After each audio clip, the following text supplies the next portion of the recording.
নমস্কার, আপনাদের সকলকে স্বাগত জানাই চ্যানেল রূপা মুখার্জিতে।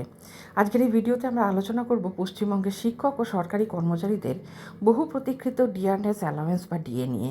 দীর্ঘদিন ধরে ডিএ বৃদ্ধির দাবিতে আন্দোলন, আদালতের মামলা, বিক্ষোভ সব কিছুর মধ্যে এবার আবারও হতাশার খবর সামনে এসেছে। সম্প্রতি রাজ্য সরকারের তরফে ডিএ সংক্রান্ত কোনো ঘোষণা বা না আসায় শিক্ষক মহলে ক্ষোভ ও অসন্তোষ আরও বেড়েছে। বহু শিক্ষক ও শিক্ষাকর্মী মনে করেছেন, বারবার আশ্বাস দেওয়া হলেও বাস্তবে ডিএ নিয়ে কোনো স্পষ্ট পদক্ষেপ নেওয়া হচ্ছে না। বর্তমানে কেন্দ্রীয় সরকারি কর্মচারীদের তুলনায় পশ্চিমবঙ্গের সরকারি কর্মচারীরা অনেক কম ডিএ পাচ্ছেন। এই ফারাক নিয়েই দীর্ঘদিন ধরে আন্দোলন চলছে।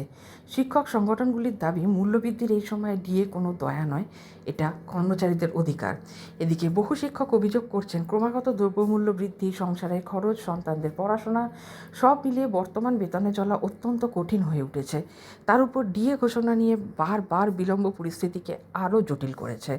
শিক্ষক সংগঠনগুলির একাংশ জানিয়েছে, যদি দ্রুত ডিএ নিয়ে ইতিবাচক ঘোষণা না আসে তাহলে ভবিষ্যতে আরও বড় আন্দোলনের পথে হাঁটতে পারেন তারা।